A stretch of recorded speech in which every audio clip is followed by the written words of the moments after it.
Selamat pagi, selamat siang, selamat sore, dan selamat malam. Di sini saya akan membahas tentang latihan soal kemampuan numerasi. Bagi kalian yang sedang akan mengikuti ujian tes substantif PPG Prajapetan 2024, mari simak video ini bersama-sama. Jangan lupa subscribe, like, and share video ini. Terima kasih. Kita ke soal yang pertama. Hasil penjualan dari 5 distributor bahan bangunan disajikan pada tabel berikut. Ya, jadi ada nama distributornya P, Q, R, S, dan T. Di sini ada jumlah bahan bangunan yang terjual. Pertanyaannya, jika laba penjualan satu unit semen adalah 20.000, cat adalah 20.000, dan besi adalah 100.000, maka distributor yang mempunyai laba sama adalah. Jadi kita mencari distributor yang mempunyai keuntungan yang sama besar. Nah, ini caranya. Jadi caranya seperti ini. Tapi karena cara ini terlalu lama, maka kita bahas cara lama ini dulu ya. Misalnya distributor P. Ini caranya menghitung satu-satu dari nama distributor P sampai T ya. Dihitung satu-satu.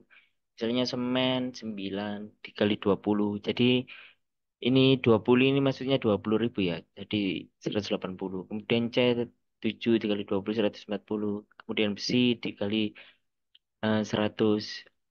Seperti itu. Jadi dihitung satu persatu. Tapi untuk mempersingkat waktu, karena waktu kakak mengerjakan soal itu tidak lebih dari 1 menit, kurang lebih 1 menit, satu soal itu harus dijawab. Jadi saya berikan contoh cara cepatnya. Jadi kita hanya menghitung dari jumlah bahan bangunan yang terjual saja. Jadi tidak usah menghitung sebanyak ini. Cukup lihat di bagian sini saja. Oke, mari perhatikan baik-baik. Nah, semen dan cat itu tinggal dijumlahkan karena labanya itu sama, 20.000 ya. Jadi semen dan cat P itu jumlahnya 16. Kemudian Q 17, R 16, S 16, dan T 17.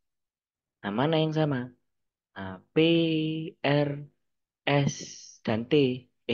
P, R, dan S ini sama ya. Q dan T juga sama. Sama-sama 17. Nah, kita cek pilihannya. P dan Q. Kita cek P dan Q dulu. Semen dan catnya jelas beda. Ya, jumlahnya. P 16, Q 17 jadi salah. K, P, dan R. P dan R sama-sama 16. Oke. Sama. Sekarang lihat jumlah besinya. Jumlah besinya juga 9. Nah, kemungkinan ini jawabannya. Tapi kita cek dulu yang pilihan C, Q, dan R. Q dan R. Nah, jelas beda ya. Jumlah semen dan catnya yang terjual itu 17. Yang Q, yang R 16. Salah. Kemudian R dan S, jumlah semen dan catnya itu sama. Tetapi jumlah besi yang terjual itu beda. Yang R 9, yang S 8. Untuk yang pilihan E, R dan T. R dan T jelas beda. Nah, begitu cara cepatnya ya kakak. Jadi tidak usah dihitung satu-satu.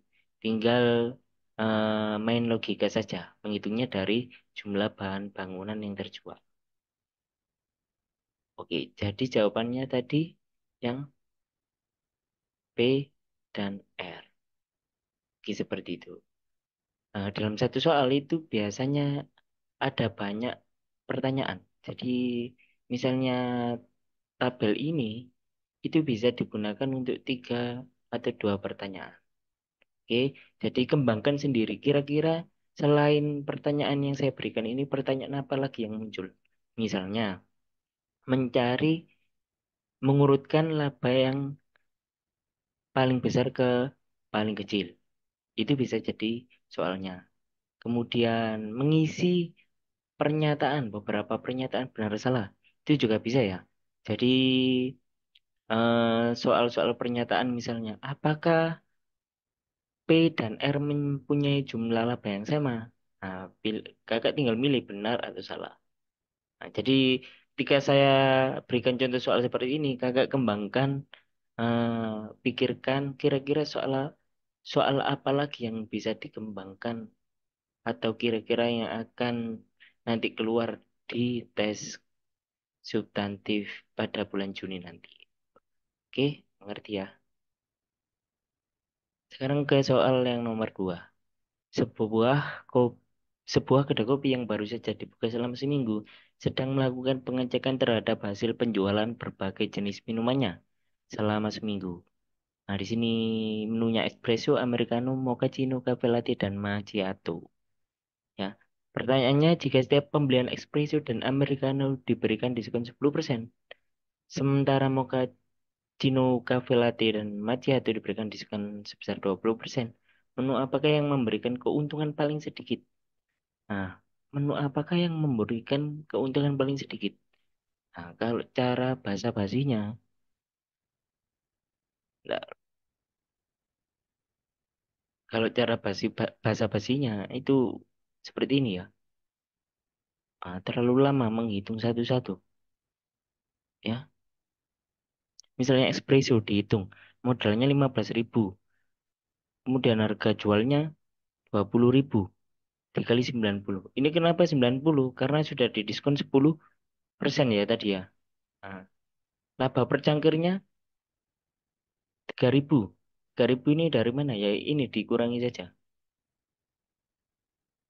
Maaf, 3.000 laba per cangkirnya ini dari mana? 3.000 ini. Kok bisa ada 3.000?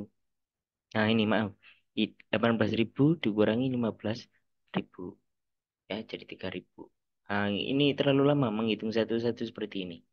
Jadi cara cepatnya itu seperti ini. Ya, tinggal dihitung selisihnya saja. Harga jual sama modalnya. Misalnya espresso 20.000 dikurangi 15. Jadi selisihnya 5.000. Kemudian americano selisih harga jual dan modalnya 3.000. Mochaccino selisihnya 6.000. Kemudian cafe latte selisihnya 7.000. Macchiato selisihnya 3.000. Ya, dari selisih harga jual dan modal cangkir ini, yang paling kecil yang mana? Yang ini. Jadi kemungkinan espresso salah ya.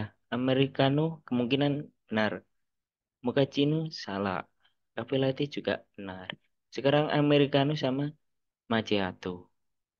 Ya, tinggal ngitung americano sama macchiato karena selisih harga jual dan modal cangkirnya itu sama. Jadi kecil mana? Cara menghitungnya bagaimana, Kak? Nah, seperti ini. Lihat di sebelah sini ya. Americano ya. Setelah didiskon 10%, dia menjadi 18.000.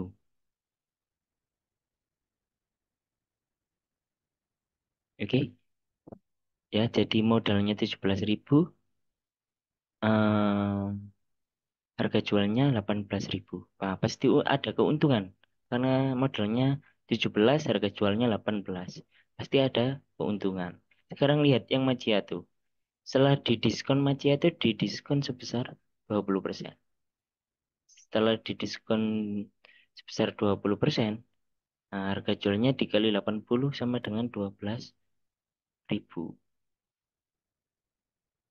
Nah, harga jualnya setelah didiskon 12.000, modal per cangkirnya itu 12.000 juga.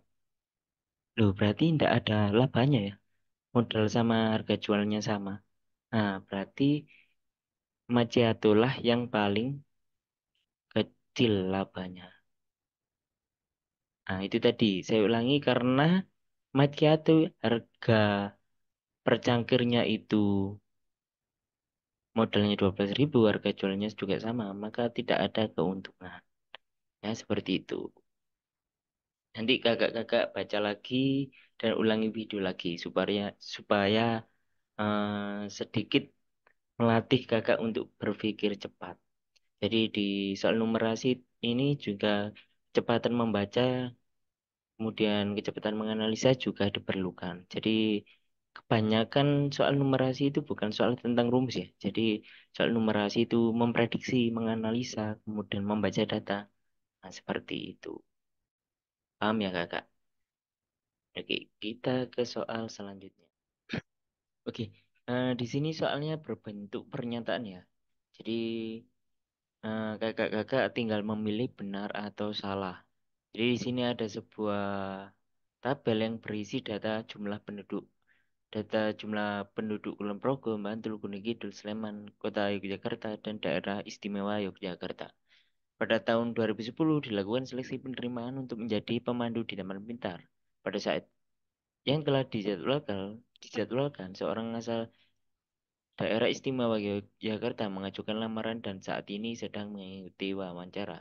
Menggunakan data di atas, tentukan kebenaran beberapa pernyataan berikut ini. Jadi untuk pernyataan pertama, jika pelamar tersebut ternyata berdomisili di Bantul, pada tingkat ketelitian tertentu, peluang dia laki-laki atau perempuan sama besar. Ya, peluangnya itu tergantung jumlah penduduknya ya. Nah, kita lihat daerah Bantul. Nah, peluangnya laki-laki dan perempuan apakah sama besar? Lihat jumlah penduduknya. Untuk laki-laki 458.507, untuk perempuan 458.928. Jadi ini hampir sama ya. Ya, beda 507 sama 928 saja. Ini beda sedikit. Maka pada tingkat ketelitian tertentu, jadi jumlah laki-lakinya dan perempuannya itu sama, maka peluang pelamar laki-laki dan perempuannya itu sama besar. Jadi jawabannya benar. Oke, untuk pernyataan yang kedua, peluang pelamar mahasiswa perempuan yang berdomisili di kota Yogyakarta lebih besar karena presentasi perempuan di kota Yogyakarta lebih besar. Presentasi perempuan di kota Yogyakarta kita lihat. Ya, apakah benar? Hmm, benar atau salah? Nah, jawabannya salah. Ya, karena untuk perempuan yang paling besar itu ada di daerah istimewa Yogyakarta, bukan di kota Yogyakarta. Jadi salah ya, pernyataannya salah. Oke, untuk pernyataan yang selanjutnya silakan kalian tebak sendiri jawabannya, tulis di kolom komentar. Terima kasih. Jangan lupa share, subscribe, and like.